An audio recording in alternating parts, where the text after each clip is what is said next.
Good afternoon. Before I begin, I wanted to ask you if you wanted to clarify any of your statements that you made yesterday. Go ahead and begin. I wanted to ask if you wanted to clarify any of your statements that you made yesterday. Go ahead and ask whatever you're going to ask, Ms. Merchant. You initially became involved in this matter because you called me. Correct? Absolutely not. I didn't call you. No, it was through a third party. You called me after you read an article and I don't even know where it was. I found one in the Washington Examiner. I've got an objection. Can we approach the bench? Okay. Well. Well, I can alert the court broadly to my concerns. This witness, it appears from the questions that Ms. Merchant had proposed, don't differentiate between what I'm considering three kind of buckets of information that this witness might have. One is communication derived from his representation of Mr. Willis. Second is any information that he might have from personal knowledge. The third category, which I believe is the substance of what Ms. Merchant wants to go into, is information not derived from personal observation, not derived from communication with Mr. Wade, his client, but gossip, secondhand, thirdhand, speculative things. Ms. Merchant's questions don't differentiate those categories of information. And I'm concerned about the questions being proposed without that qualification so that Mr. Bradley doesn't know when to invoke a privilege. I think the testimony yesterday was he didn't have any personal knowledge of any of this. That was my understanding of the testimony. I believe that was Mr. Bradley's sworn testimony yesterday. And my concern is that the gossip part, the unsourced hearsay is where we're going to get to really fast. Sure. And I think that's a fair point. I think she's following the script that she already provided you. So we have more than enough notice of when that might be coming. I think the second she asks a question that you think might weigh into that, make the objection and we can rephrase if necessary. All right, Ms. Merchant, you can re-ask that last question. You read an article that was published September 11th discussing how much you and Mr. Wade were handling me, correct? That is correct. And you called me that same day and left me a voicemail on my cell phone asking me to call you back. I do not recall that, but I do not recall that. You don't recall that? I do not. So it's possible that happened. I do not recall calling you after the article came out. I was shown the article, but I do not recall calling you after the article. Can you tell us your phone number? It's 334-717. Wait, hold up. Why is that relevant, Ms. Yeah. Merchant? Because I need to establish that his phone number is the one that all of the texts that he had with me. Can you just ask him if he has texted you at some point? We can stipulate that as a matter of record. We don't need that on the record. Okay, we don't have to put it in the record. How about this? Can I show him a copy of his what he saved in my? Sure. Okay, I'll just do that. Now approach Judge. You may. Take a look at that and just verify if that's your number and your cell phone. That is my number and my cell phone. Okay, and is that also your email address? That is my email Okay, address. great. Thank you. And I'll keep that separate, Judge, and we can redact it. So after whether or not you left a message on my voicemail, the next day, we were all in court in front of Judge Harris on September 12th, 2023. And how do you recall that? I do recall being in Judge Harris. Yes, I do. And your attorney, B.C. Chopra, was there, and I was there, and another attorney, Burt Cohen, were there, correct? Those people were there at the time. BC was not my attorney. I didn't realize I needed an attorney until I was subpoenaed. But B.C. Chopra was there. I'm going to object to the relevance of this. Ms. Cross, as I see this line of testimony, much of it is, I'm taking in response to the original, how we started off this whole hearing, that Ms. Merchant had no basis whatsoever to bring this and she should be sanctioned. And I think she's laying that out. Okay. All right. Ms. Merchant. I recall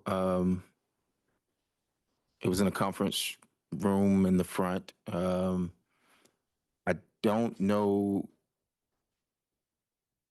I know you were handling a case in Judge Harris. I think I was speaking to Bert about a case, and BC was there to speak to Bert about a case. Yes, I think I do recall that happening, but I can't recall who else was there. It was a regular court date. In that conference room, that's sort of in Cobb County, there's a conference room in front of it. Correct. And it's not a public room, it's sort of like the jury room. Correct. And it was the four of us in that room talking. I don't recall if anybody else was there. I will say that I do remember at some point it was myself, you, BC, and Bert there, but people were coming in and out of the courtroom, so I cannot sit here and accurately say that somebody else wasn't there at the time. Correct. And based on that phone conversation, I told you I had been submitting open records requests and I was going to continue to submit open records requests, correct? Based off what phone conversation? Based upon our conversation in court. Oh, okay. Correct. You said that you were doing some open records requests, correct? And then based on our conversation, I told you I was going to do some additional open records requests. Which open records request are you talking about? Just any. I'm just asking if we talked about that I was going to be doing some follow-up to Fulton County. That's what I want. Because I recall open records requests being made for other things, and so I don't know which one that you're referring to. At that time, we talked about getting, I guess it's called a county card and getting access cards and things like that for coming in and out of Fulton County for you, Mr. Wade, Okay. and all of the access that you all have to Yes, the office. yes. And you asked me, did I have an access card? And you are the one that told me that you and Mr. Wade, or that Mr. Wade at least had an access card. I told you that the three of us had an access card because we had a contract with the DA's office or the county. I told you what those contracts were and that we had an access card that will allow us to pick up the documents, go into a specific office, and leave out. Right, okay. And so we talked about that badge access card and asking for that I was going to ask for that, right? Correct. And then a couple days later, I sent you a text, and then when I say a couple days, so that was on September 12th when we had that conversation. Do you mind if I pull out my phone? Not at all. On September 14th, at 6:38 p.m.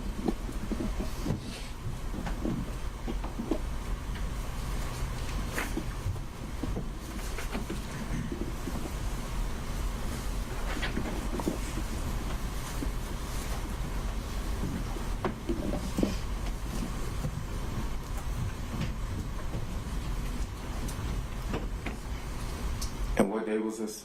It was September 14th. September 14th, correct. And I sent you a screenshot of a Fulton County open records request I did. Yes, and I said, wow. And then, and then we continued to text. Wait. Okay, sorry. And then you sent another text about a badge, and I did not respond. You sent another text about an entrance card. I did not respond. You sent another text about some other badges and with a circle around it, and I did not I respond. object, Your Honor. Okay. I'm sorry, thank you. All right. Mr. I- Bradley, if you could just respond to the question asked and only the question asked. That was Thank you, sir. actually, I have an additional Okay.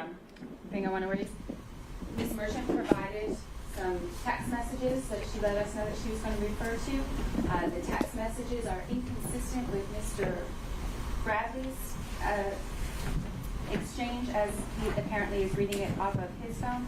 So if I could ask Ms. Merchant, is this it is true, accurate, and complete, and perhaps we can see what's on Mr. Bradley's phone. But more importantly, I am going to object. I understand the court's leeway about Ms. Merchant Sure. being able to establish contact based on previous statements made. But I'm concerned about going into the content of the statements without putting things in the buckets that I've identified. Sure. And so am I, Ms. Merchant. I'm not seeing so much the relevance of it back and forth. I'm allowing you to establish, the contact that was made and line with the outline you provided me, and I think we're on track with that. Were you planning to tender these text messages? I was planning on discussing them with him. Now, if yesterday he said we didn't text about this case, so if that was his testimony again today, then yes, I would show them to him to refresh his recollection or to impeach him. But Judge, their first part of their argument is foundation, is what I'm assuming. They're saying all of these. They're not all relevant. I can give you all of my texts, but they're not all relevant. And so they asked for screenshots, and so I took screenshots. If there's a way to submit my entire text history for Mr. Bradley, then that's fine. If they want us to read every single text, that's fine. I just don't want to be in a position where people are saying that I'm not. Well, I also want to avoid the situation where you as counsel of record are having to just lay the foundation and do that sort of thing yourself. So I don't know how much further we can go with this before we get into that. So. Well, I'm not sure what their objection is. So I asked him about one question, and he read off several other. Why don't we just go with your next question, and we'll see where we go from there. All right, let's move on. But, so. Mr. Bradley, when you wait for her to ask a question. And I understand that, Judge, and I'm not Well, trying to. apparently you don't, sir. Wait for her to ask a question, and you'll have a chance. So I think the last thing I asked you was about September 14th. So those texts that you're talking about, those refer to the issue that we're here today about, though? Some text did, yes. Yes, okay.